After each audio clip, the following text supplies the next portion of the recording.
qui a le téléphone à la main. Bon, mais là, on y est. On se dit tous, mon Dieu, demain c'est la première. On a eu que 15 jours de répétition, on ne sait pas où on est, mais on y est. Levé de rideau sur l'envers du décor, le petit théâtre de la Fruitière présente depuis 2 semaines Silence en coulisses au chalet de Grand. Une mise en abîme du travail d'une compagnie théâtrale. C'est l'histoire d'une troupe de théâtre qui va essayer de monter un spectacle et on va très vite se rendre compte que rien va comme on veut. Et en fait, c'est assez vrai en général dans les spectacles.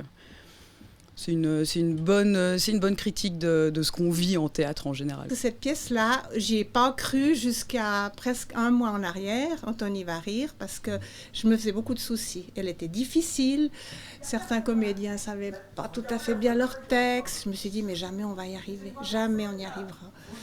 Et puis, à la force de répéter, on voit qu'on y arrive. C'est une pièce qui va très très vite. C'est des répliques très courtes qui s'enchaînent à un rythme effréné, parce que si ça ne s'enchaîne pas à un rythme effréné, c'est plat, et ça c'est nul. Et ça on a pu le tester jusqu'à assez tard avant le spectacle. Donc là on est content de voir que ça fonctionne, parce que la difficulté elle réside là-dedans, dans cet enchaînement. Entre portes qui claquent, tension et histoire amoureuse, la comédie en 3 actes invite le spectateur dans l'envers du décor théâtral. Assumant un double jeu, les personnages y incarnent à la fois leur caractère réel et leur rôle dans la pièce qu'ils préparent. Quand j'ai vu la pièce jouée par d'autres, je m'étais dit ce rôle-là, il est pour lui, il n'y a personne d'autre qui le jouera aussi bien que lui. Oui, il y en a, ils sont assez proches de leur réalité. Évidemment, c'est exagéré, c'est pas ce qu'ils sont réellement, mais il y a des trucs qu'on peut tirer de ce qu'ils sont pour les mettre dans les personnages. Ça se passe très bien, on a un peu tous les caractères, je dirais. Voilà, il y a les studieux, il y a les rigolos, il y a les obsédés, il y a tout ce qu'il nous faut pour nous faire plaisir. On se sent bien. Et vous êtes ? Moi, je suis, je dirais les 3 à la fois. Toute ma vie, j'ai été une femme au foyer. Donc, les femmes au foyer, en général, elles sont pas tellement...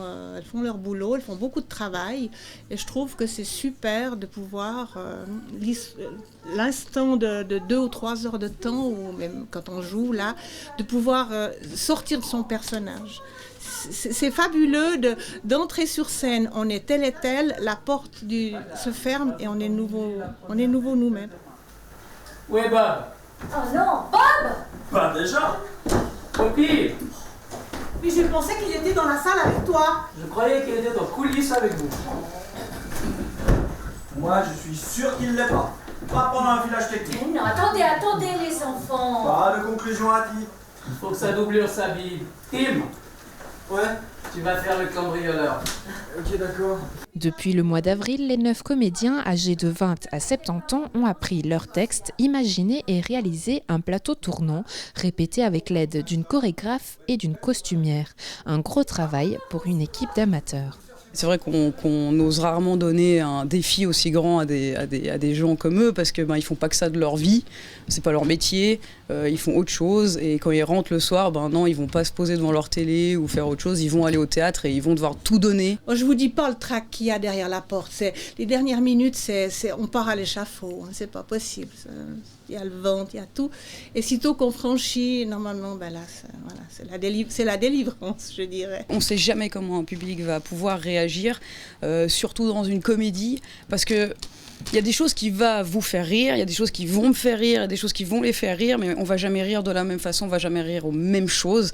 Et il y a des soirs où le public ne rira jamais, parce qu'il peut être très timide, parce qu'il est très concentré, parce qu'il essaye d'écouter. Il y a des soirs où il va rire tout le temps, il va vous empêcher de faire le jeu que vous devriez faire. Donc c'est très difficile à gérer aussi le public, sa réaction. Une pièce à voir au chalet de Grand du jeudi au dimanche, et ce jusqu'au 26 novembre. Une bonne vieille assiette de sardines. Qu'elle dit? Une bonne vieille assiette de... Une bonne vieille assiette de quoi? Sardines.